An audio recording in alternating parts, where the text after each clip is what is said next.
శ్రీనివాస్ గారు ఒకటి చెప్పండి, అంటే రాజకీయ కక్ష అంటోంది దీన్ని బీఆర్ఎస్, బట్ కేసీఆర్ డైరెక్షన్లోనే ఫోన్ ట్యాపింగ్ అంతా జరిగిందని చెప్పేసి కాంగ్రెస్ అంటోంది. సో బీజేపీ వాయిస్ ఏంటి దీనిలో? సార్, ఇప్పుడు ఇది అనైతిక చర్య అండి, ఇది చెయ్యకూడదు. గతంలో రామకృష్ణ హెగ్డే గారు ఆరోపణలు వస్తేనే రాజీనామా చేశారు. ఇప్పుడేమో తెలంగాణలో థిక్ స్కిన్డ్ పొలిటీషియన్స్ అయినారు. నోబడీ ఈజ్ రిజైనింగ్ కాదు, రిగ్రెట్ కాదు, అసలు ఉల్టా చోర్ కొత్వాల్ అన్నట్టు మాట్లాడుతున్నారు వాళ్ళు. సో వాళ్ళు ఇది లొట్టపీస్ కేసులు అంటా ఉన్నారు. కాళేశ్వరం ఏమైందండి? మునిగిపోయిన సాక్ష్యం ఉంది కదా, కూలిపోయిన సాక్ష్యం ఉంది. కాంట్రాక్టర్ లోపలికి పోయిరా, బ్లాక్ లిస్ట్ లో పెట్టిరా, పైసలు రికవరీ అయితే ప్రజాధనం, ఆరోపణల మీద ఆరోపణలు, కమిషన్ల మీద కమిషన్లు, కాలయాపన చేస్తారు, కాటికి పంపుతారు సమస్యని.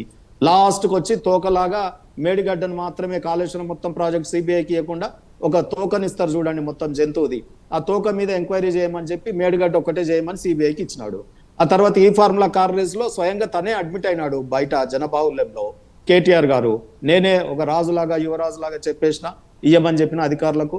ఎలక్షన్ గా ఇది ఉండే కోడ్ ఉండే కాబట్టి నేను ఇయ్యమన్నాడు. ఎలక్షన్ కోడ్లు ఇవ్వడం ఒక అనైతిక చర్య, ఫండ్స్ ట్రాన్స్ఫర్ అయింది ఒక చర్య, బయట మాట్లాడిన టేప్స్ పెట్టొచ్చు, కోర్టులో సరిగా వాదన చేయట్ల, కోర్టులో అఫిడవిట్ లో మాత్రం నేను చెప్పలేదు, అది అధికారులు చూసుకోవాల్సింది, ఇది ల్యాప్స్ ఆఫ్ అడ్మినిస్ట్రేషన్ అని అక్కడ మాట్లాడతారు. కోర్టులో ఒక అఫిడవిట్ ఇస్తారు, ప్రజలలో ఒక రకమైన అబద్ధం చెప్తారు. ఇక్కడ మూడవది, ఇది లొటపీస్ కేసు, ఏం చేసుకుంటావు చేసుకో, ఏం బిక్కుంటావు బిక్కో అన్నారు. ఛాలెంజ్ విసిరినప్పుడు ఈయన పీక్కోవాలి. అప్పుడు ఏదో మార్క ద్రవ్యాల మీద ఎంటికల్ వీక్ ఇయ్యి, నాకు ఎంటికల్ వీక్ ఇయ్యి అన్నాడు రేవంత్ రెడ్డి. ఇప్పుడు గవర్నమెంట్ వచ్చింది, ఎంటికల్ వీక్కోవచ్చు కదా. రెండవది ఏంటి, ఈ ఫార్ములా కార్ రేసు, తర్వాత మనకు ఏది పశువులది ఫైళ్లు తగలబడేది సెక్రటరియట్ లో, తగలబడితే చర్యలు ఉండేయా అండి? అంత ఎందుకు ఇంత నెగ్లిజెంట్ యాటిట్యూడ్? దాని మీద మళ్ళా గొర్రెల స్కామ్ జరిగింది, అది ఏమైంది? ఇప్పటి వరకు అటుకెక్కిపోయింది. స్వయంగా కూతురే ఇంట్లో మంచి వాళ్ళ స్వయంగా ఎమ్మెల్సీ ఎంపీగా పార్టీలో పనిచేసిన ఆవిడనే వచ్చి బయటకు వచ్చి సాక్ష్యాలతో సహా చెప్తా ఉంది. అల్లుని ఫోన్ ఉన్నాడు, బిడ్డ పేరు ఉన్నాడు, ఇవన్నీ చెప్తా ఉంటే వాళ్ళ స్టేట్మెంట్స్ రికార్డ్ చేస్తున్నాడా? ఒక్కొక్కటి ఒక్కొక్క ఇన్స్టాల్మెంట్ బేసిస్ గా సిరీస్ లాగా చేస్తా ఉన్నారు. నాలుగోది, అధికారులు క్లియర్ గా కనిపిస్తుందండి, మొత్తం ఒకే కులం, వారి బంధువులని ఇంటెలిజెన్స్ ఐజీ నుంచి కింద సిఐ దాకా పెట్టుకున్నారు. దాన్ని బట్టి తెలుస్తలేదా? ఇవన్నీ ఈ రెండు ప్రభుత్వాలు కూడా కులపిచ్చితోని ఒక రాజధర్మంతో పరిపాలించినటువంటి పార్టీలు కావు ఇవి. బీఆర్ఎస్ కానీ ఆనాడు ఉన్నోళ్ళు వాళ్ళ కులపోళ్ళు వాళ్ళ చుట్టాలను పెట్టుకున్నారు ఫోకల్ పోస్టులలో, అడ్వకేట్ జనరల్ కావచ్చు, ఇంకోటి కావచ్చు, అన్ని ఎమ్మెల్యేలు, మంత్రులు, ఇవన్నీ కావచ్చు. ఈయన రేవంత్ రెడ్డి గారు వచ్చి ఆయన సామాజిక వర్గం. ఇదా అండి పరిపాలన అంటే? పరిపాలకుడు ఎప్పుడు కూడా త్యాగనిరతి ఉండాలి. తన వర్గం ప్రజలు కానీ తన బంధుప్రీతి కానీ విడనాడాలి. బంధుప్రీతితో మేము పనిచేయమని ప్రమాణం చేస్తారు. వచ్చిన తర్వాత కొడుకును ఒక మంత్రిని చేసే, అల్లుడిని ఒక మంత్రిని చేసే, బిడ్డలు ఓడిపోయినా ఇచ్చే, బంధువులు ఓడిపోయినా ప్లానింగ్ కమిషన్ చైర్మన్ ఇచ్చే, క్యాబినెట్ ఇచ్చే. ఇప్పుడు రేవంత్ రెడ్డి వచ్చినాక కూడా మొత్తం ఇదే కానీ శ్రీనివాస్ గారు, తెలంగాణ బలం గలం దళం బీఆర్ఎస్ అంటున్నారు హరీష్.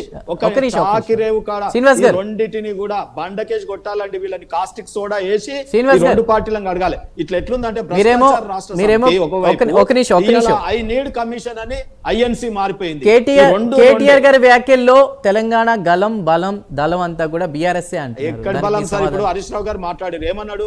మేము ఉద్యమకారులం, కేసీఆర్ ట్రైనింగ్ ఇచ్చిండు, ఇవి మాకు కొత్త కాదు, మేము రాటు తేలినాం. అందరు రాటు తేలిన వాళ్ళు ఉద్యమకారులే ఉన్నారా ఇప్పుడాడ ఆ పార్టీలా? ఎవరు రాటు తేలిరంటే మంత్రులు. మొన్నటిదాకా ఆయన క్యాబినెట్ లో పనిచేసిన సహచర మంత్రులందరూ ఉద్యమం, కేసీఆర్ గారి శిష్యులు, తిట్టినోళ్ళు కొట్టినోళ్ళు. ఇవాళ ఆయన ఎట్లా పోరాటం చేస్తాడు? మేము కేసీఆర్ గారి నాయకత్వంలో ఉద్యమంలో ఇవి మాకు కొత్త కాదు, పోలీసు వేధింపులు, మేము పోరాడుతాం. ఎట్లా పోరాడుతాం? నీ పార్టీ నిండా తెలంగాణ ద్రోవులే ఉన్నారు కదా. మా ఉపేందర్ ఉన్నాడు ఆడ, లేకపోతే అడ్వకేట్లు ఉన్నారా? ఇవాళ తెలంగాణ భవన్లో కూడా తెలంగాణ అడ్వకేట్లకు కూడా ఏమైనా ఉండాలి. ఎన్ని పదవులు ఇచ్చిండండి తెలంగాణ అడ్వకేట్లకి?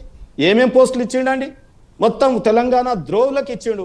రోడ్ల మీద కోట్లు వేసుకొని దుమ్ములో పడుకొని ఎండల బొరలాడి వీళ్ళు మా అడ్వకేట్లు, మా ఉపేందర్ వాళ్ళు, వీళ్ళంతా కూడా ఎవరికి ఏమి ఇచ్చిండండి? ఏ బొర్రంది ఏసీ రూమ్ లో ఉన్నోళ్ళని 100 కోట్లు ఉన్నోని తీసుకొచ్చి కూర్చోబెట్టాడు వాళ్ళతోనట. ఇప్పుడు వ్యతిరేకంగా పోరాడతాడట.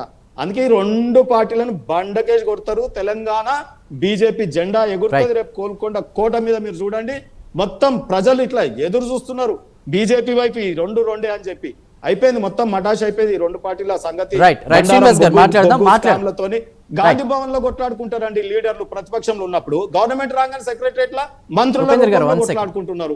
ఇదేం ప్రజాస్వామ్యం అంటే? ఇవాళ పొద్దున్న లేస్తే పేపర్లతో కొట్లాట, ఓకే, ఓకే. కొల్లాగలు కొట్లాడుతున్నాయట. మరి ఓకే సీఎం గారు శ్రీనివాస్ ఏం గారు చేస్తున్నారు? మాట్లాడదామండి.